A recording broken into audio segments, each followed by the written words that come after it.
Good morning, good morning.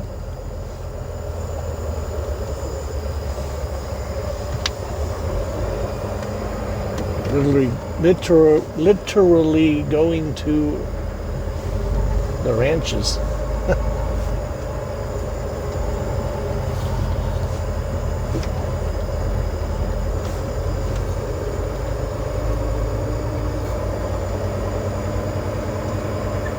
I'm not sure how they want me to do this, so I suppose I should go and check and see.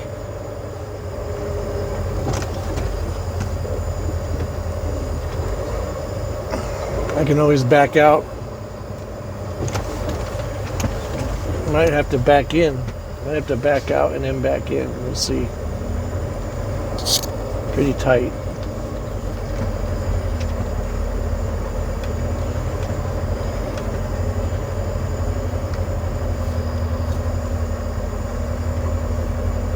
I guess these people want this stuff. It's cardboard boxes, but nobody will take it to them. I guess I can kind of see why. This is right up my alley, though. I can do stuff like this all the time. And we can maneuver around back in here, so we'll just keep heading in.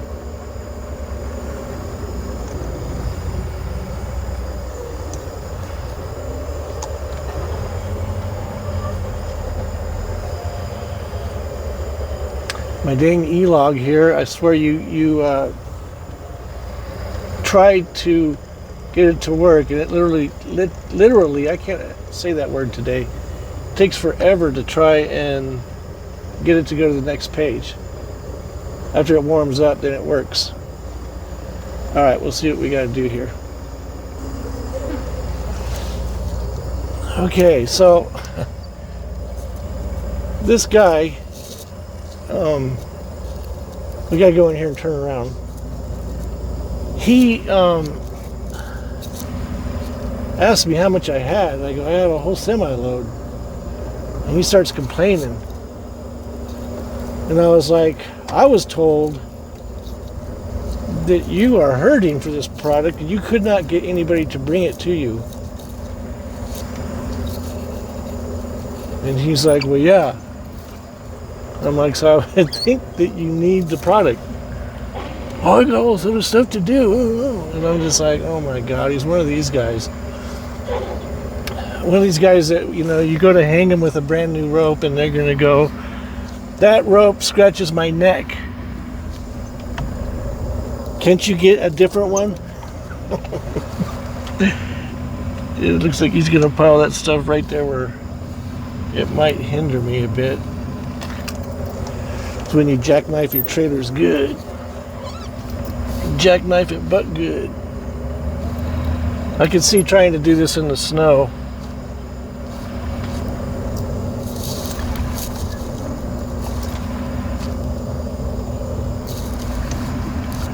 So he goes, you have to go down there and turn around and whip around right there. I go, tractors have done it before? I'm like, oh yeah. I'm like, okay. I looked at it, it's tight, and obviously you see we just did it. I mean, we're 75 feet overall length. It's not like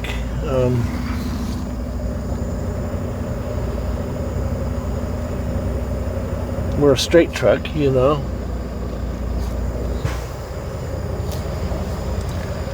Yeah, I mean, I brought him his product. He's hurting for it. He needs it really bad, and the first thing out of his mouth is, oh no. It's like, really, dude? I thought you'd be like, oh man, thank God you're here. Let's get this thing off. Let's go. Okay. Let's see in a bit. Okay. So yeah, he's singing a different tune right now. Because I'm just like, let's just do it. What's the big deal? Will they be able to get around you? Up there in the front? I'm like, yeah. I go, well, I just parked to open the doors. I can go wherever you want me to go. I'm flexible. Okay, we'll back you up to about here. Now he's like trying to be all nice and everything. Which is fine, that's how I prefer it. It's like, chill, Winston. I gotta make sure I have some room up here for people to get through. I'm watching him in the mirror right now.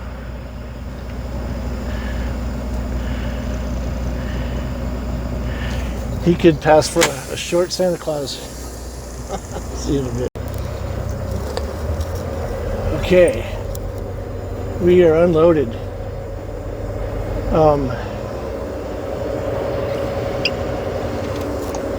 So come to find out, the reason Santa Claus was grumpy, or came across grumpy anyway, he's a truck driver. He was driving that yellow straight truck, the Ryder truck.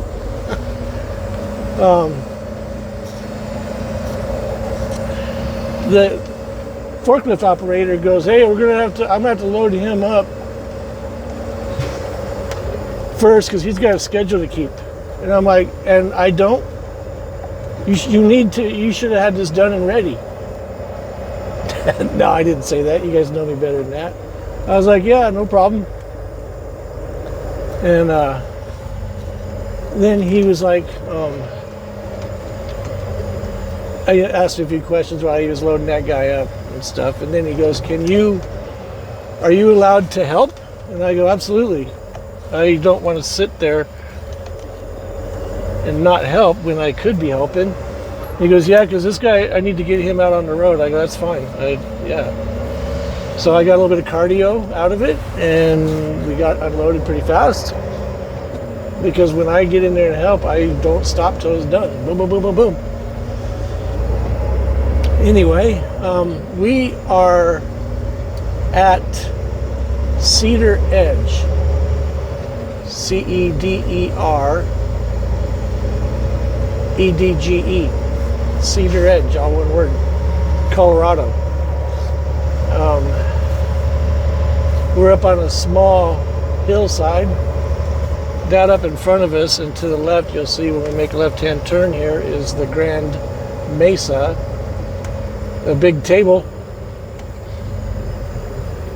There's Cedar Mesa Road. Maybe it's Cedar. I don't know. Maybe I spelled it wrong. I thought it was Ceder, even though I know that's not how cedar is spelled. Anyway, yeah, so that up in front of us, up on top and to the right, that's the Grand Mesa. I'm just filming this here because this hill coming up, you'll see it's pretty fun. I asked him how the snow was up here, and he goes, "Oh, it's not too bad. We do get it, of course."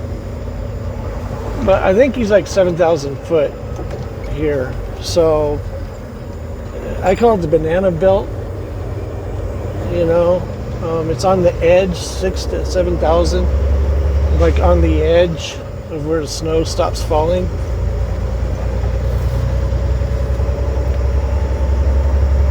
That's the Grand Mesa up in front of us there, and to the left.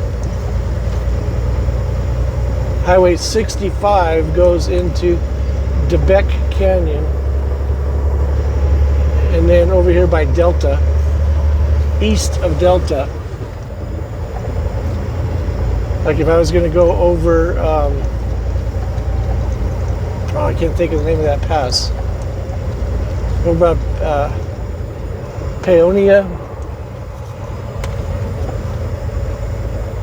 It comes into, you go from Delta to Glenwood Springs.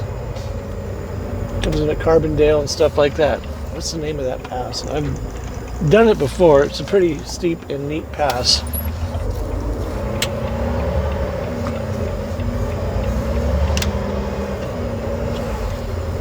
This is out in the countryside.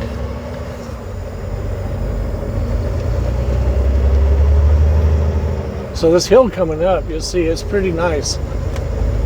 It's also north facing, which means a north face. You know, when they build ski resorts, they build them on the north face of a mountain because the southern face is bombarded by solar rays, charged electron particles. That melts it. So they do it on the north side so that you have good snow. So anyway, what happens with a highway that's on the north side like that, it's usually icy and snow-packed, where other edges of roads will be, like this right here would be dry like this, but you'd go around the corner and you'd hit an ice patch all the way down. That guy's got a nice house there to the left. It's like right on the cliff, overlooking the valley. Valley View Circle. So this is that little hill. And if you had snow on it, like this here would probably be dry, but you get around the corner here, you start getting into the ice section of it all.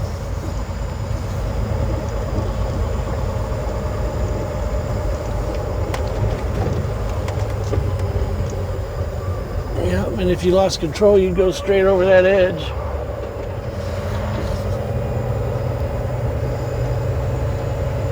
See, this one here could be icy, and then this next one for sure would be icy.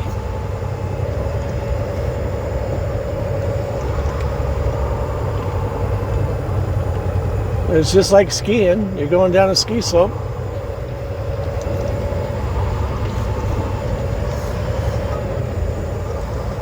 So I owe an apology to CDOT. And when I'm in the wrong, I will absolutely own it. I'm not going to pass the buck and try to be like a politician. I'm going to actually own it. I ranted and raved in my last video about CDOT taking away a tool that was very important, and how I couldn't believe they would take it apart, take it out of there, and that's of course the active chain laws. When I talked to Wendy, she couldn't find it either, so when I was doing the research on it, trying to find it, all the info that I needed, I couldn't find it and was not happy at all. Obviously, by the video, I'm trying to get my tripod to sit correctly.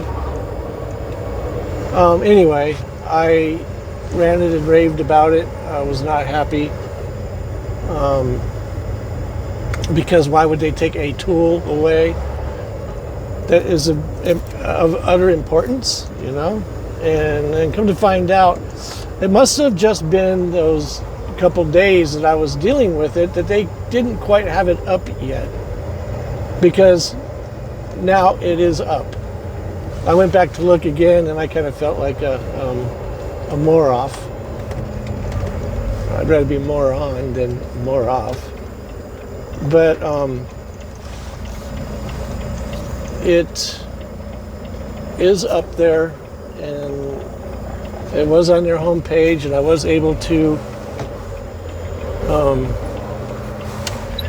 I hope I can make this corner with this car. This other truck's coming. See, a little tight. Yeah, we got it. Implants. Financing available. So it is Cedaredge. Cedaredge. I don't know why I was thinking CDER. My vision isn't like it used to be. I have to wear glasses. Anyway, yeah, that it is up. It is a usable tool now. Again, I was able to home screen it. In other words, put a button up on my home screen that I could just click it and boom. You have to be able to do that stuff on the fly, you know. When you're driving, I can touch buttons here and there, and I'm not actually holding my phone, but I can touch a button, boom, boom, and bring that up, and then glance at it once in a while. I'm reading signs all day long. That's the number one thing they tell you: read every sign. You know, so I'm reading while I'm driving. I'm not sitting there reading the newspaper, you know, the Sunday funnies. But I'll click on that button and then read really quick what it says on active chain laws and where they're at, and then I'm done. I don't need to look at it anymore. So anyway, my apologies to CDOT and to you guys for ranting and raving without doing more of my research.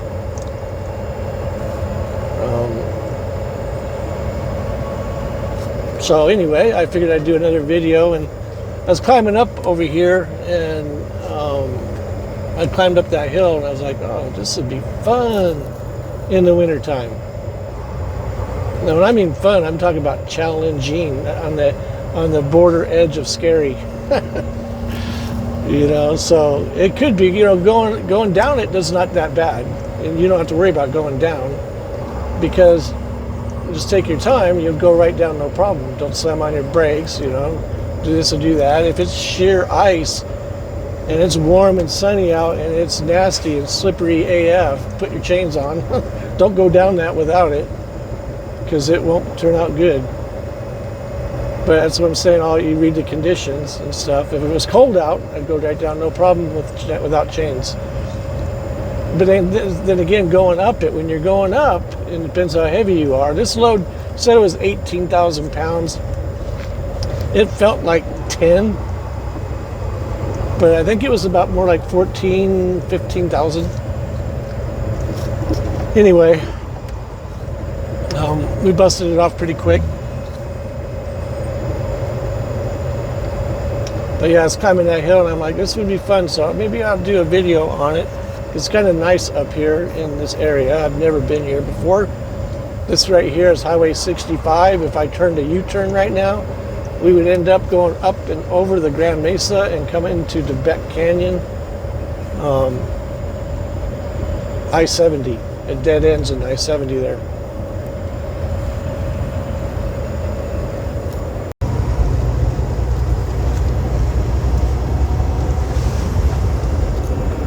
One of those new Broncos in front of us. I think it's one of the little ones.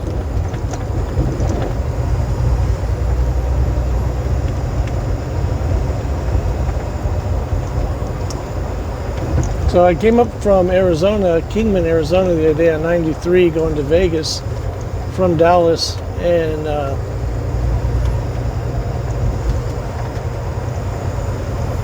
it was the end of SEMA. So it was the 6th of November. I was cruising up that highway. So there was a lot of vehicles headed back south to wherever they're from. And I saw like quite a lot of the full-size Broncos, the new ones, like completely tricked out. It's like they got right on it. It was amazing how fast, because I hardly ever see them out on the highway. And there was a whole bunch of them over there, and they were all tricked out. Anyway, you see that white building over there with the green lettering, Calfrac.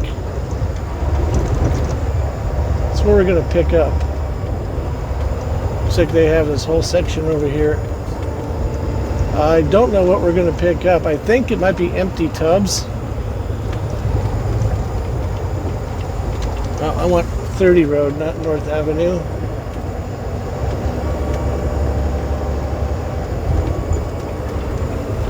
I guess it didn't matter. They both go. Oh yeah, it does matter. That's a dead end. I don't want the dead end. I want 30 Road. My GPS came through again. There's my eyeballs. Is that a full-size one? No, I don't think so. That Bronco.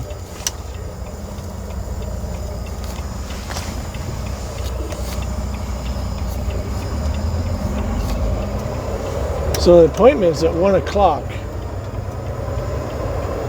and it is 11:30. I'm hoping they'll just load me up.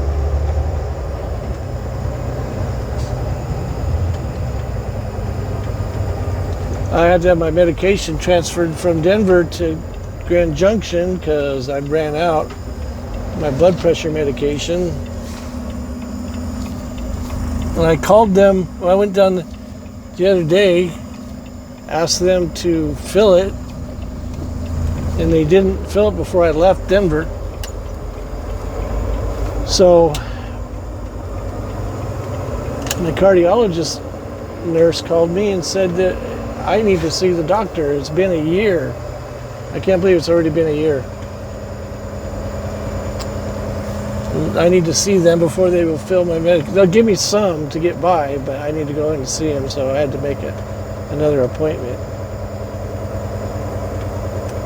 Shipping and receiving hours. 1 p.m. to 4:30. That's why. 11 to 12 or 11 to 1, they're not doing anything. Maybe I'll head back home or something.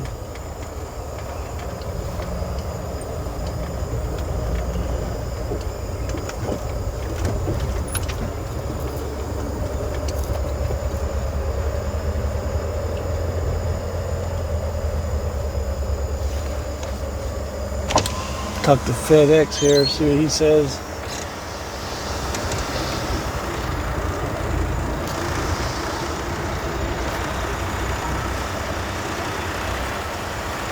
They make you wait till 1 o'clock? Say what? Are they going to make you wait till 1 o'clock?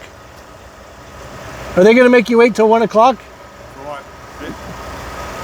Oh, no. It said receiving from 11 to 12 or 11 to 1. No, I'm just waiting for him to come out. He knows. Okay. They're actually way quick. Usually way quicker. Yeah. Oh, I figured I'd come by and see. Do you have chemicals? No, I'm empty. Oh. What are you getting? I don't know. Probably gonna go out there and get totes. Probably tankers. Yeah, those totes. Empty. Now you can turn around out there, but it's gonna be tight with that truck in the way. But I've been in tight spots. yeah, there should be room for you out there. All right. Appreciate it, man.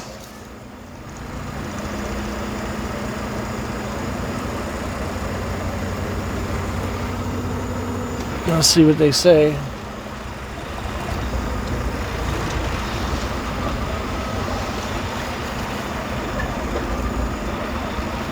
So if we're taking totes, that means we can fly to San Bernardino.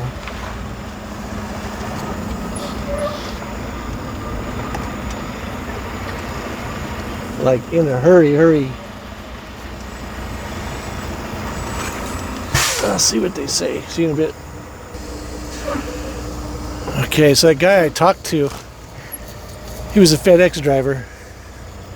He comes here a lot. So I talked to the guy who was on the forklift. He says, "You're picking up?" I go, "Yeah." I go, "Do you know what it is?" He goes, "Oh, I don't know." I go, "Is this where they would load up?" And he goes, "Yeah." He pointed his dock down here, and I'm like, "Yeah, okay." And I go, "I wasn't sure. The sign says 8 to 11. And then 1 to 4, he goes, "I don't pay attention to that." I'm like, "Nice." I go, "Yeah, that's like government control." He starts cracking up, going, "Yeah." So, it's a good sign we can get loaded. I'm hoping it's going to be these empty toters.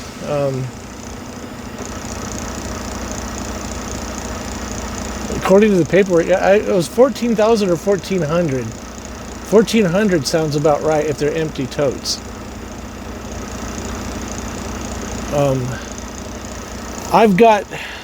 Dan has me going to California, which I have enough time to do. I want to get back here to Junction on Thursday or Friday, Saturday, Thursday, Friday. My youngest grandson, 1-year-old birthday party, my kid wants to have it at the house. I go, "That's fine. I don't know if I'll be there or not. I'll try to be, but I can't guarantee it." We're running recycled hours right now, so I am due for a break. We work right through it. I like it when I can do that because I don't like stopping. Like if I was out for 2 weeks straight, I want to be working the full 2 weeks.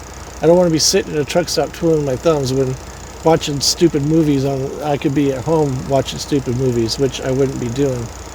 I'd be working on a shed, finish up the paint in the house, finish up painting the shed. There's plenty to do. So,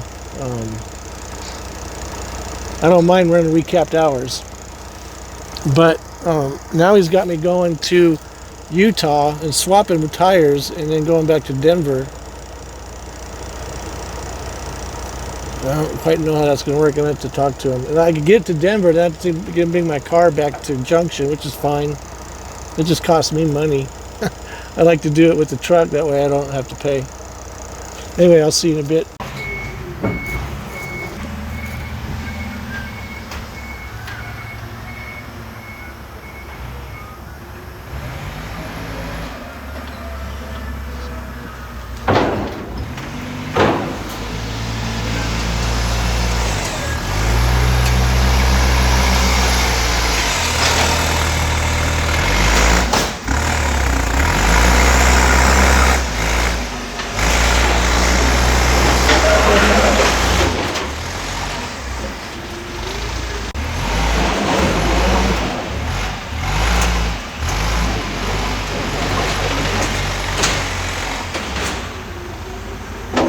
Just barely has enough room to get it in there.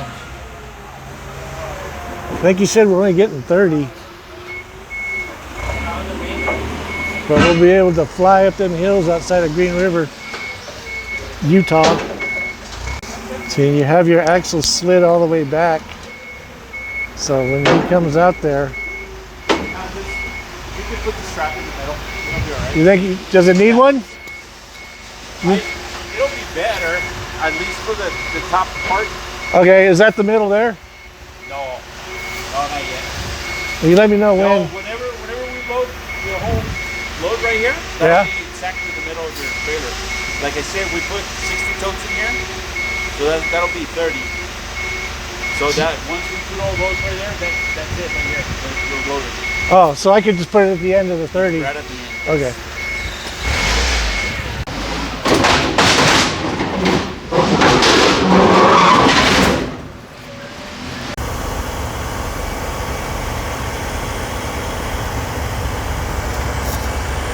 Okay.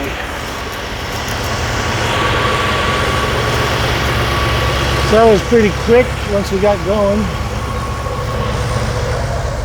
Sort of messed Luis up a little bit when I told him I had sailboat fuel. He just got back from lunch. I can't get my axles to slide, so pumping them up right now. I'll see if I can't get enough air back there to release them pins. Let's see what happens here real quick.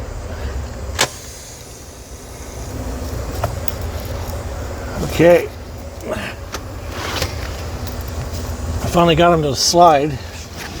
It's weird, sometimes they'll do that. They'll lose air and then you try to pull the pin, but nothing happens. So you have to keep playing with it, run it around a little bit, and it'll finally get some get enough air to where it will finally release, which it finally did. So I hope we clear this all right. Looks kind of tough.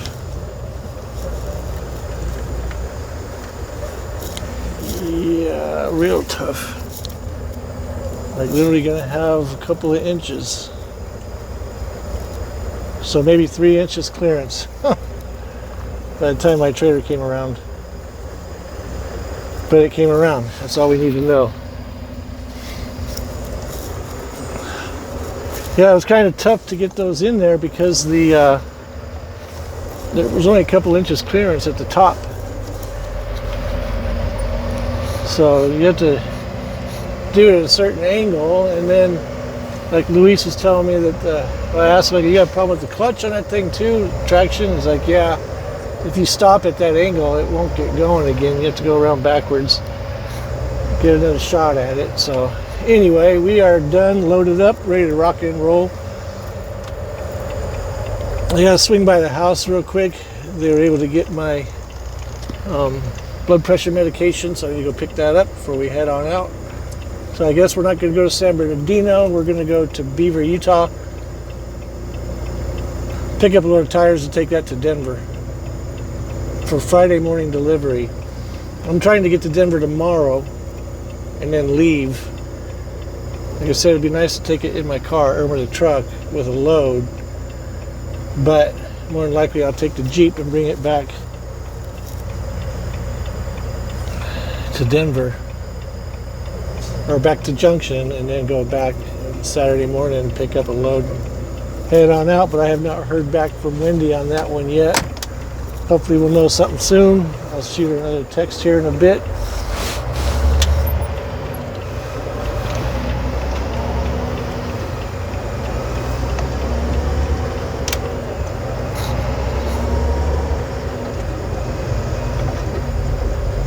Everybody's in this lane.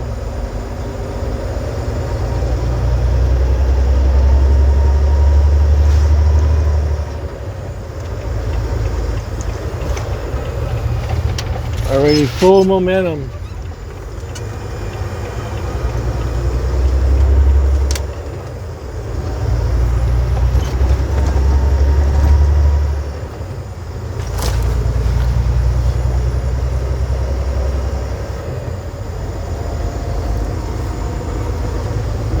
Looks like some weather is starting to roll in here a bit.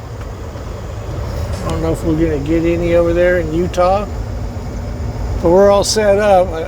I don't think I've mentioned this, but I blew a tire, actually 2 of them, in Oklahoma, and they were able to tell that I had flat tires when I went over the scale. She told me that to come in and bring my paperwork in. I go in there and these guys are getting fined. One guy was 1,000 pounds overweight, $200 fine. I'm thinking to myself, how did you do that? Because he said, "Oh, I weighed it. It was weighed out." And like, we don't care. It's what we're reading here is what you're paying. So, anyway, like when I was overweight, if I would have got popped, they would have called me in. I knew better. I'd just say, "Man, I forgot to slide my axles back to hole 8, where it was." But anyway, they were handing out a couple of tickets. I thought I was getting one, and she goes, "You got 2 flat tires. We need to go check your truck and trailer." We go out there, and sure as heck, I had blown an inside rear passenger drive and a rear tandem passenger side trailer. When the tandem had a nail in it, and the drive blew the sidewall out. So what they did was, I was coming in and kind of like, I don't like these tires for winter. Sure, they're still legal, but they are not winter legal. We got all 8 brand new tires on our drives. We're all hooked up. Got new steers and new drives. Bring on the snow. Let's rock and roll. So swing by the house real quick, and then we will head on over to Beaver, Utah. See you in a bit.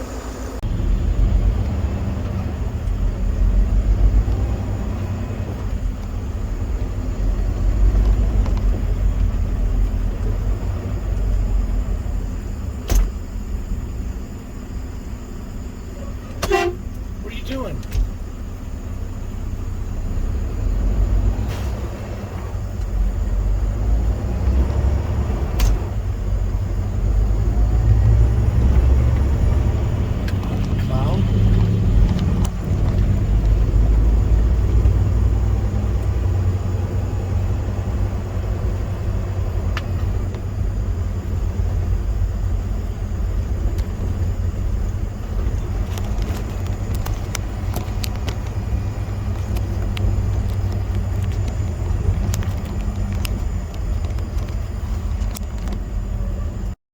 Trying to get my headset turned back in, microphone. The guy standing in the highway. I don't know what the heck he was doing.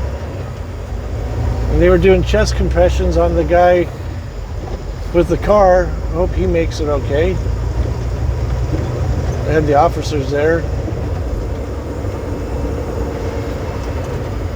I don't see an ambulance. I don't know if there was one there. There was officers there. They were doing chest compressions. Pretty rapidly, I might add.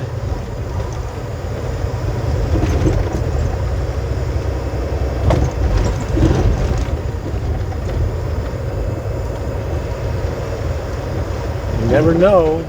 So hopefully he survives. He or she, I couldn't tell. I think it was a guy.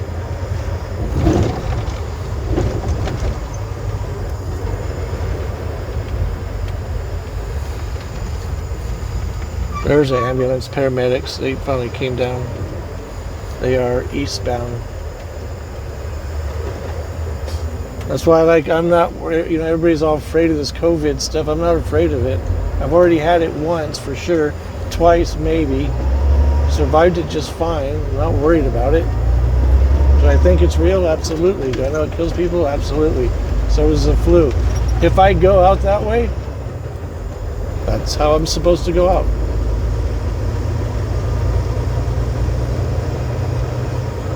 Going to run in fear of it. I don't think anybody's getting out of this place alive.